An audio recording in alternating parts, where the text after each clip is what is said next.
Representative James Petzke. How are you, sir? I'm doing fantastic. How are you, Matt? I'm doing well.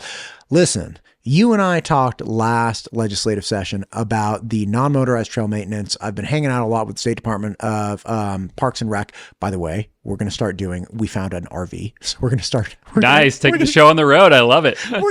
What I really want to do, if we can do it, and I don't think we can do it for all the episodes, but I want to do like 12 episodes about state parks. And for a few of them, at least, I want to get dash cams and do it like. Oh, there you go. Because part of the fun of going to these things is like the car trip, like the road trip, right? So it's like, we'll be driving the dumb RV. We're going to get like a big sticker that says parked and wrecked it. Nice. I love it. And then if we do like an overnight thing, we're going to go to the state parks. We're going to showcase all the awesome things, the trails, the whole thing. And then we'll also do like fireside podcasts where it's literally like just sitting there with a beer, hanging out. Nice. And put the cameras on low light and everything. Yep. Oh, that's very cool. Yeah, it'll very be great. cool. If you want to come with us. Oh, man. Yeah, you got me in for that. I mean, that's like as Idaho as it gets, right? Like I remember growing up here, the governor had a program at the time, I believe it was Governor Kempthorne that started this, where as a student, if you visited every county in the state, you get this special prize, right? And so my family and I, we did this giant road trips it took several years for us to do it, like over the summers, and we would visit every single county, and we hit a lot of the state parks because the parks were one of the places that you could get the stamp that you needed from each county. It was like either the county clerk or like a few other like different official places that had the stamps. Super cool program. I don't know if they still do it or not. That's actually good. I should find that out.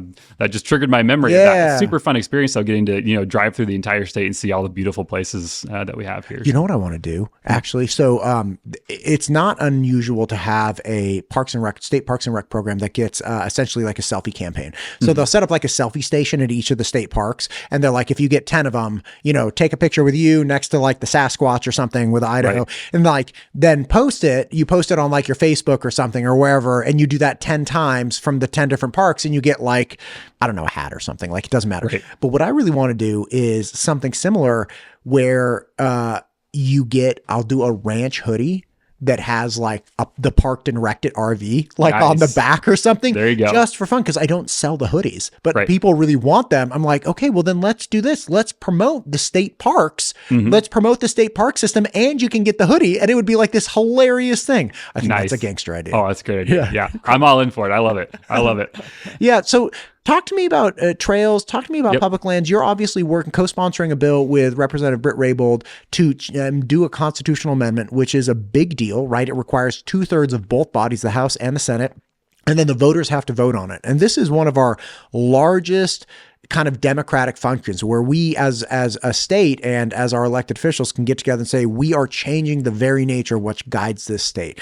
These lands are very important to you, as they are for most people. Talk to me about all this. Yeah. So this is something that I think is, at the end of the day, this may be going to be the most important thing that I do as a legislator. Will be voting yes on this constitutional amendment. I think, when I come back to the building one day with my kids or my grandkids or whatever, right? And like we're looking at the picture of me on the wall, like in the little tiny box. And they ask, what did you do here? Like, this will be the thing that I think, I talk about if we get it done. It's a really big deal. And I think Representative Raybould walked through, with you, what we're kind of talking about functionally and the history of how we got here. But at statehood, we had over rough numbers, about 4 million acres of state land that was endowed to the state. And in our Constitution, essentially, there is nothing in the Constitution that prohibits the state from selling that land if it's valuable for access. So what we know now in today's world is that the value of land, especially in these wild places that we're talking about, isn't just the monetary value, right? It's not just the value of the timber that you can harvest. It's not just the potential development potential of an area. The minerals, it's not just the minerals. Right. The value of the land is the fact that it's publicly accessible to everybody and we can all enjoy it, right? Like if you think about the things that make Idaho unique and drive people here. Why do people live in Idaho, right? Like take me as a good example of that. I grew up here, obviously, but I've done a lot of things in my career. I've had a lot of great opportunities where I could have moved elsewhere and made more money, or, in certain cases, like we have 3 neighboring states that have no income tax, right? Like, when I was a business owner, I was running an online business. I could have easily gotten over to one of those states and paid a lot less income tax. I've had opportunities in other places, but why did I stay in Idaho? At the end of the day, the reason I stayed in Idaho is because of the public lands that we have. You could characterize me as nothing less than a power user of public lands. I hunt, I trail run, I camp a ton. I totaled it up. I'll give you the list. Last year, I spent a total of 35 nights in a tent on public land. I ran 4 ultra marathons. I shot a deer, I shot an elk, I shot a turkey, and I got married, all on public lands. That kind of access to those types of places is incredible, right? The fact that we all as a public can use all those things, it's something that you don't get in other states. You go to Texas, less than 1% of the state is public land. In fact, the state of Texas has got a program going right now where the voters approved over $1 billion to go to buy more public land to try to, catch up a little bit to states like Idaho that have so much public land. There's going to be a lot of catching. I mean, they'll never get there. Yeah, right. That's why this is so important to talk about, because statehood, we had 4 million acres of state land. We're down to 2.5 million. That's a lot. That's over 1% of the state. It's a lot of, elk honey holes, people that were shooting elk in that spot. That's a lot of trails that people were running. That's a lot of places that people were camping that over time have been sold off. And the state slowed down a little bit on that in recent years. A lot of that happened early on, but still every year the, land board makes decisions to sell public land. And, sometimes I do think that we need to have some ability to occasionally sell a piece of land if it makes obvious logical sense, right? Like if, for example, if a plot of land is in the middle of a town, those exist, right? That's why we don't want to completely say you can never under any circumstances sell any public land. It needs to be managed responsibly. And sometimes selling those parcels like that, those funds can be used to manage the recreation land that we all have access to. So I think that's a really great thing. But man, we right now, the way that our Constitution is written, the land board essentially cannot consider how much public access and how much recreation is being done on a parcel of land. They have only 2 things they can consider. They can consider the revenue that the land generates, and they can consider the sale value that the land is worth. That's it. That's how they make their decisions. And so what Representative Raybould and I have been working on is essentially adding in a third piece of that, and that is the value of the recreation potential on that land for public access, for public use. I think that's a really valuable thing. It's something that I can't believe hasn't been done in the past. And maybe it was just politically not feasible for a long time. But I think after everything that happened last year, particularly in Congress and, the conversations around the feds selling public land, I think now's the right time that we can potentially do something major to rectify that situation. I think that would be a really good thing for the state. When you talk about not taking into account the recreational value, there are really 2 parts to this. Like I like rafting. Mm-hmm. Okay, great. Like I can go rafting. There's not a whole lot of revenue that's generated. Right. However, if you talk to, IOJA, right? Idaho Association of Outfitters and Guides, mm-hmm. they're going to tell you, listen, man, that river you just piddled down that you enjoyed actually generates, $10 million of income per year because you have guides taking people down. That $10 million equated to, let's say, like $500,000 or $1 million of tax revenue for Idaho. Right now, we have earned income tax, obviously. We also have sales tax. So all of the life vests, all of the paddles, all of the, throw ropes, all of the actual rafts, those generate income, right? You have consumption tax, like gas and groceries, like all of these things are coming out of this one area. So if you had one river system that ostensibly you're like, well, listen, there are no minerals, there's no timber, there's no anything, like we could sell this plot of land. It's like, you're about to miss out on millions and millions of dollars of actual revenue. That's not a line item in your calculus because it's not like you have a lease, right? Like a grazing lease where you're like, okay, look, we can only get $100,000 as a grazing lease from this land. It's not like timber, like, okay, this stand is worth, $200,000 or $1 million, whatever it is.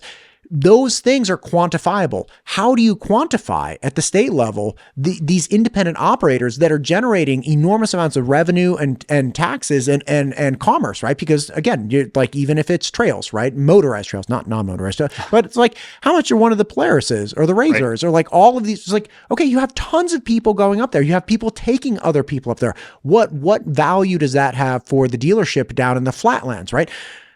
Those aren't things that today are factored into the calculus, right? That's correct. Yeah, you're totally right. And that's why public lands are so valuable, right? It's not because of the revenue that is directly generated by the lands. I mean, the timber sales are something. Sure. But they're not mineral capacity, something. Right. Like there's a little bit of money there, but the real value is that it's essentially Idaho's #1 recruiting tool, right? Like that's the way that I would think about it. Why am I still in Idaho? Why did you move to Idaho? Why did anybody choose Idaho over other states?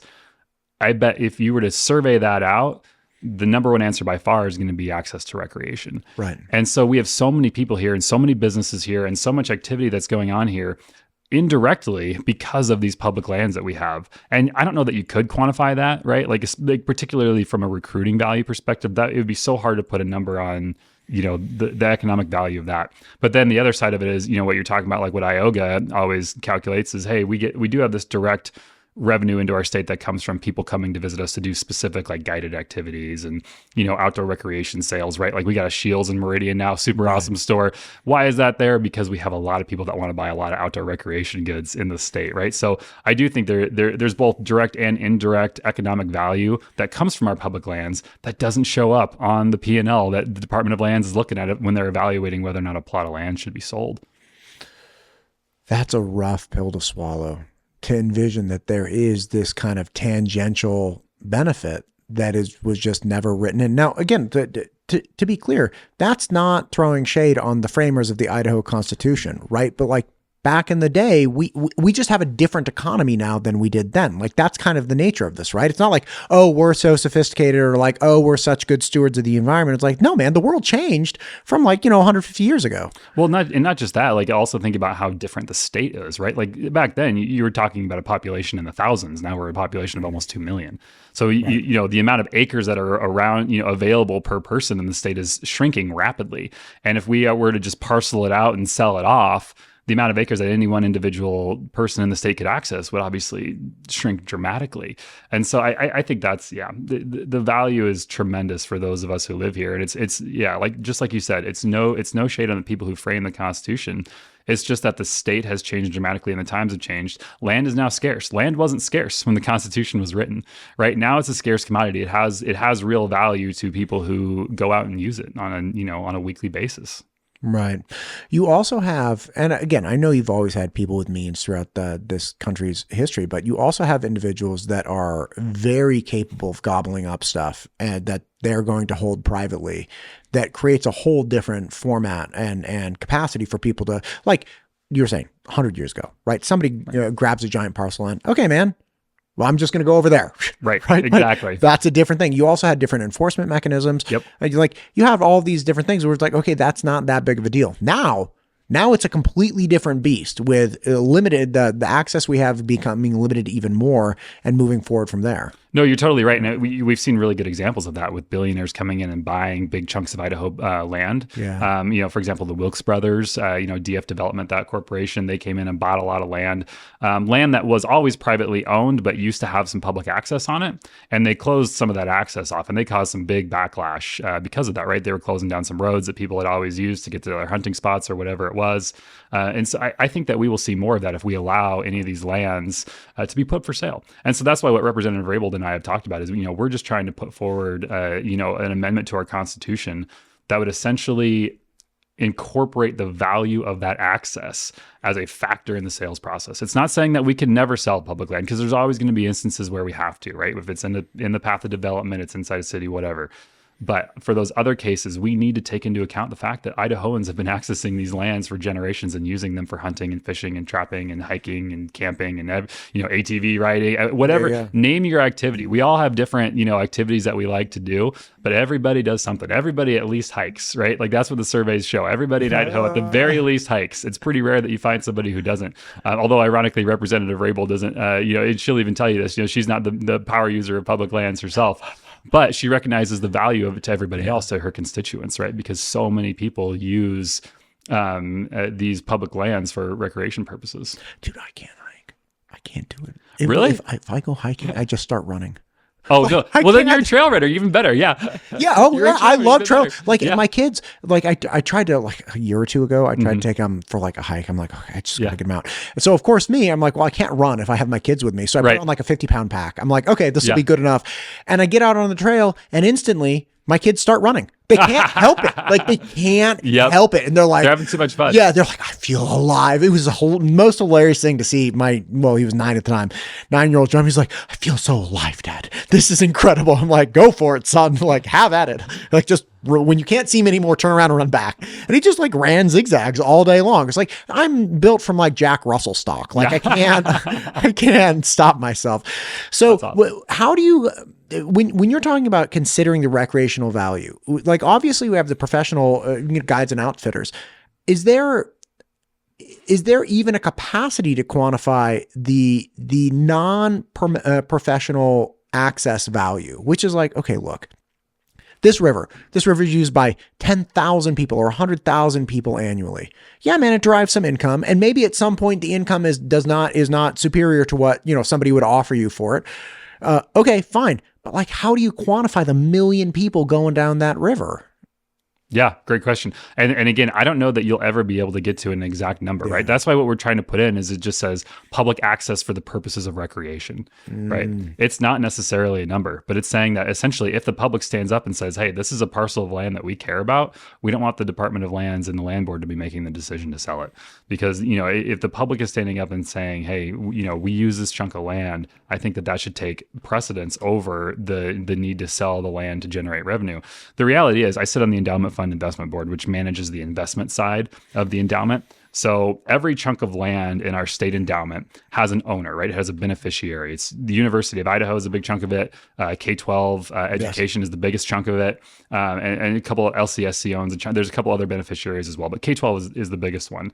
And each individual parcel of land has one of those beneficiaries. Any revenue generated from leases from that land goes to that beneficiary.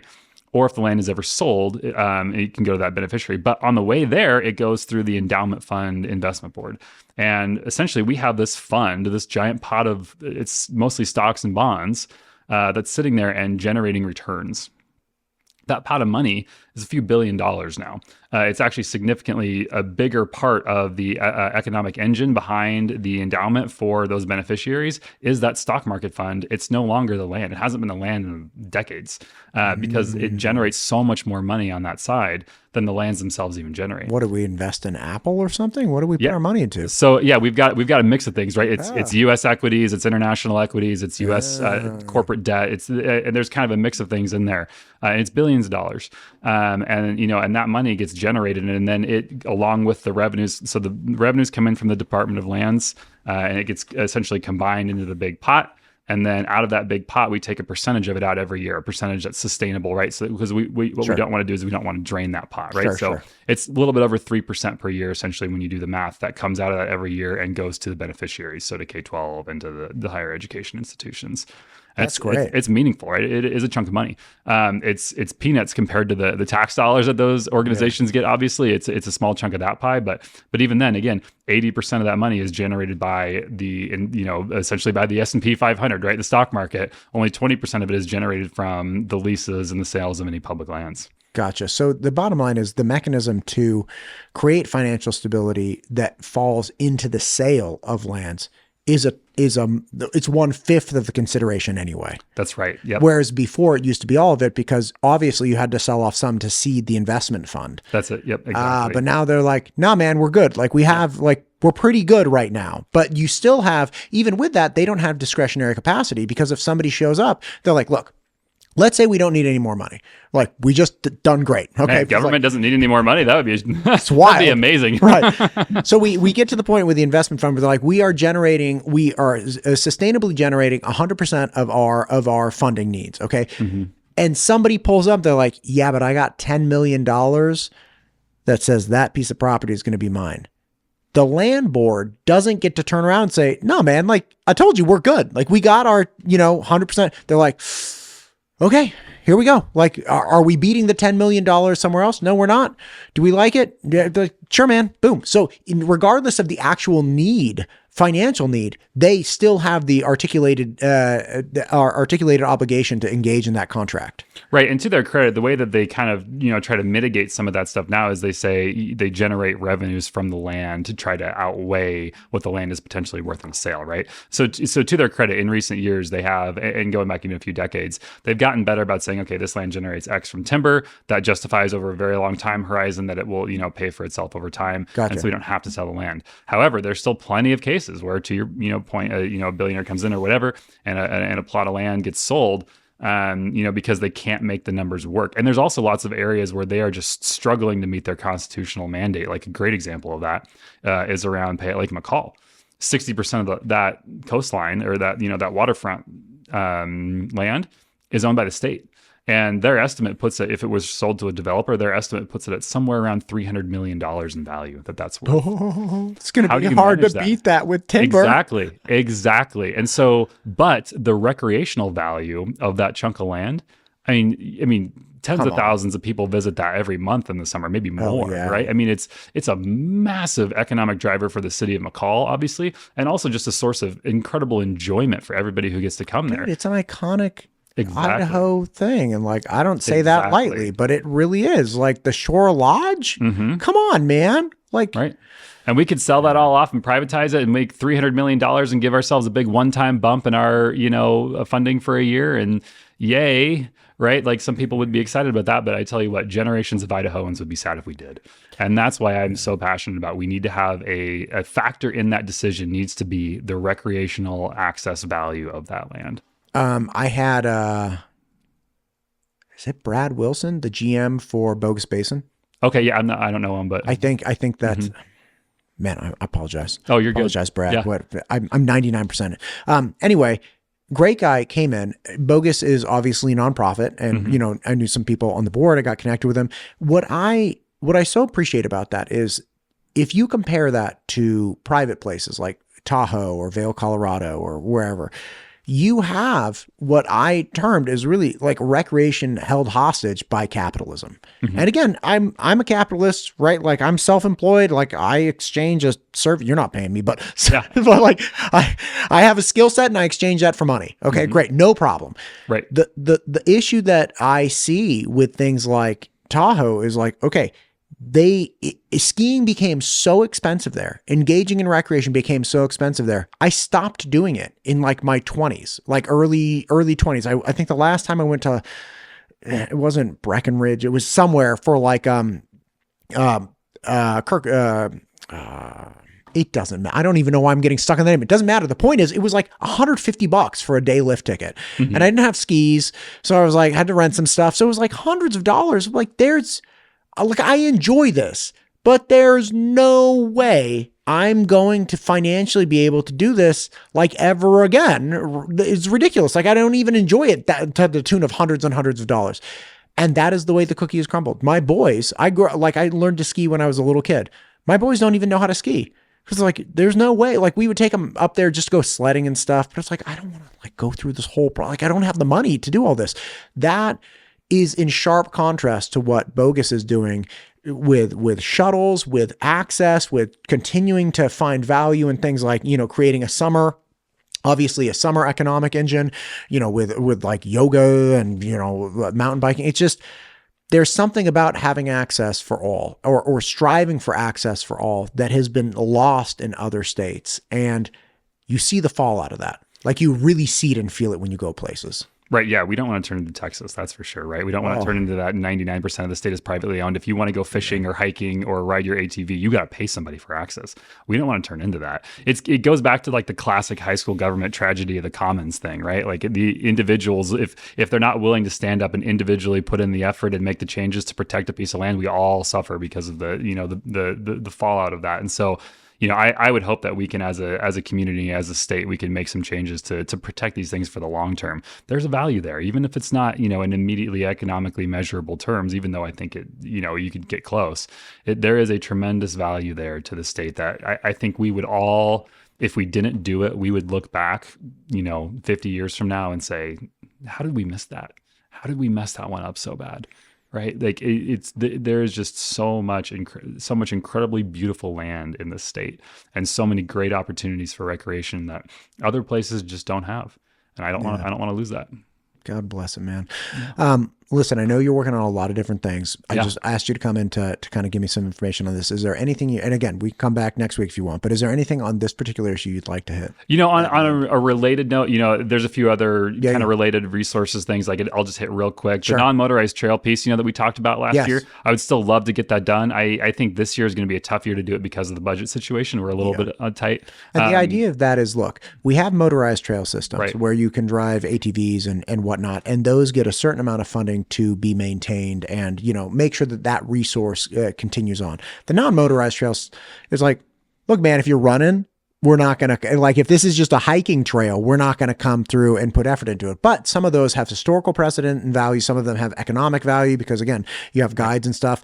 And then, of course, access and recreation. So the idea is, hey, look, can we find some, pool or tack on to some maintenance program so we can have at least some degree of non-motorized trail maintenance in the state? Right. And honestly, the reason it's difficult is because we need a revenue stream, right? The motorized side, it's easy because if you buy an ATV or a dirt bike or whatever, or a snowmobile, you got to pay like a tax somewhere. You buy a sticker. That sticker has to go on that vehicle, and there's fines if you don't have the sticker. And so there's this legal mechanism where they generate revenue that then directly goes into the maintenance of those trails. But the problem we've got is you can't put a sticker on a person, right? You can't put a sticker on a horse.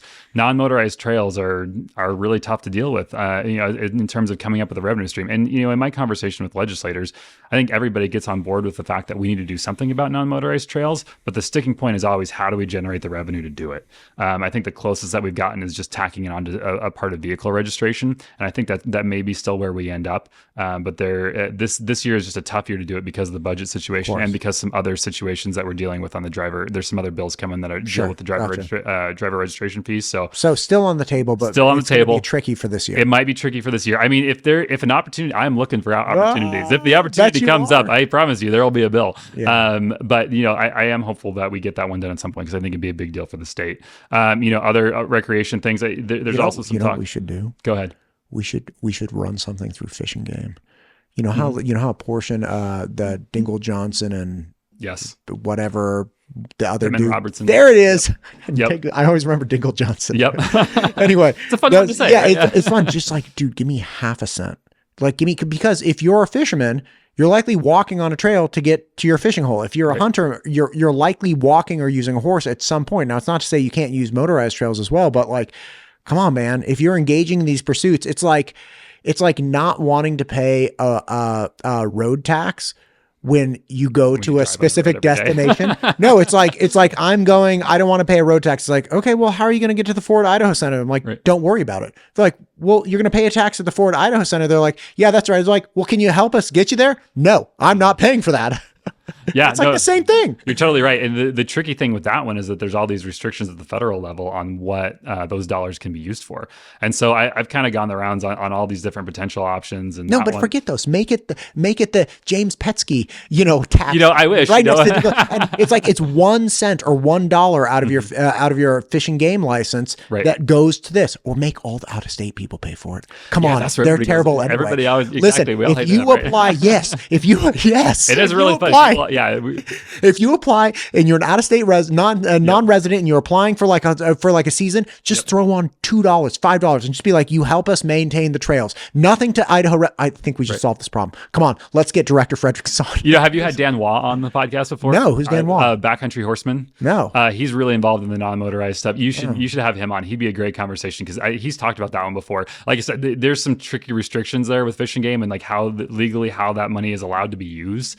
I agree with you. If there's a way to do it, I would love to do it. The other tricky thing there is too, right? A lot of people use those trails that aren't hunters, and so you're going to put the financial back of that on the hunters for everybody else. So yes, we are. That's like, hey, I mean, don't get me wrong. Out of state hunters, out of state. If we go out of state, there's no one in the state that will disagree with us. It's true. That is true. Right? In Forget general, the hunters that are residents in the state of Idaho would actually be in favor of this because it would deter more people from coming into the state. So it's a double whammy. It's a huge win. We do count on them for revenue. You've probably talked with Director Fredericks about this before. We totally depend on non-resident income from them buying tags because they're so much more expensive.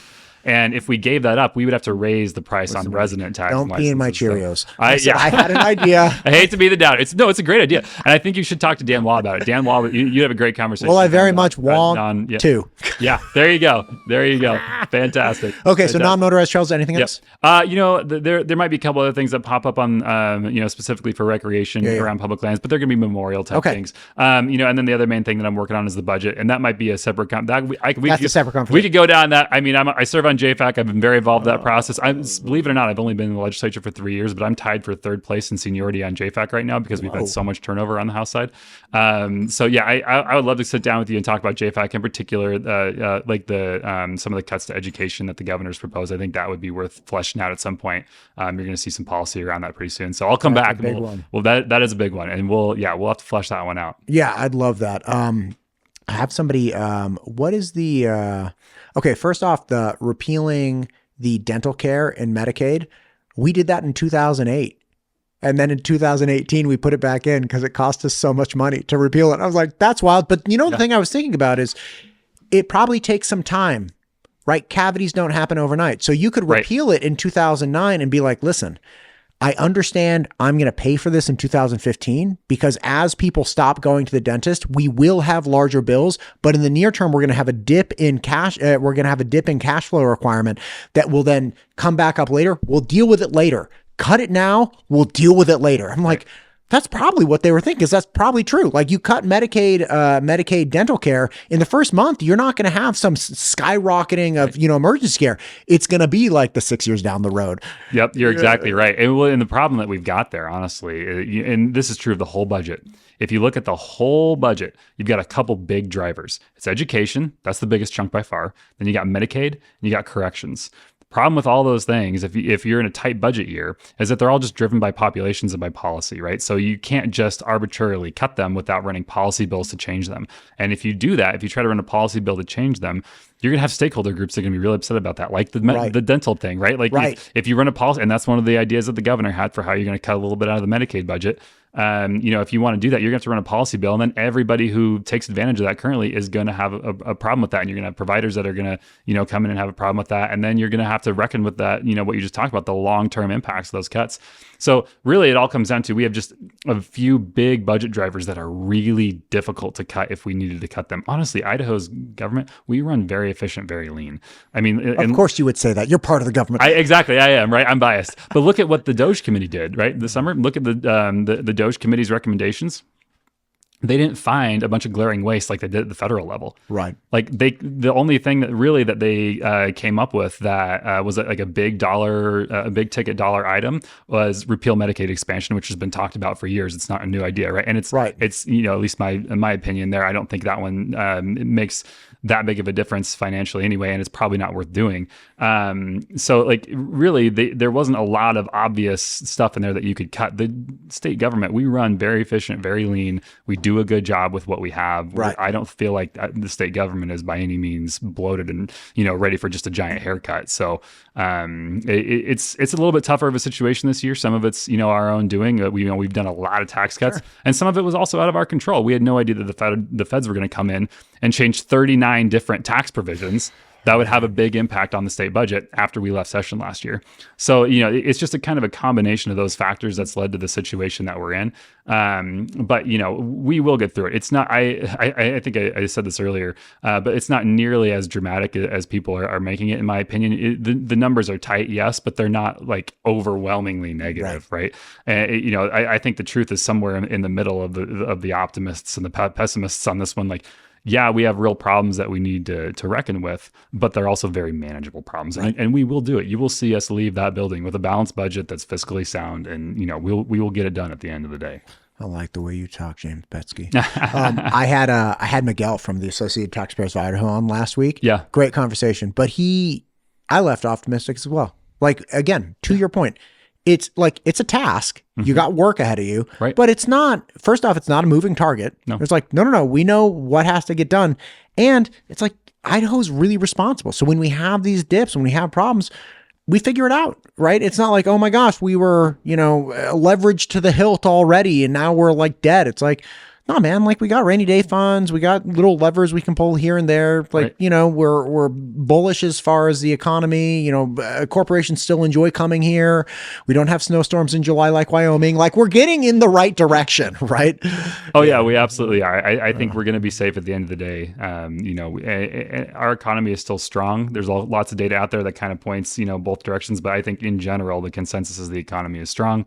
You know, our tax collections we had a massive December tax collection. I don't know if anybody's come in and talked to you about that yet, but December we blew it out of the water with how much revenue we brought in, and that totally changed the Calculus. Yeah. Mm-hmm. Yeah. And so I think we're in a good spot. We'll have to make a few tough decisions, but it's going to be nothing compared to tough decisions that have been made by legislators in the past, right? I've got it easy. I've got the easy job right now. Right. It's not like 2009. No, not even close. We're not playing the same game that they were playing back then, right? Like back then they were struggling to make it work. Right. We're just choosing which of these all fairly okay options we want to go with to balance this budget. None of them are terrible. Got it.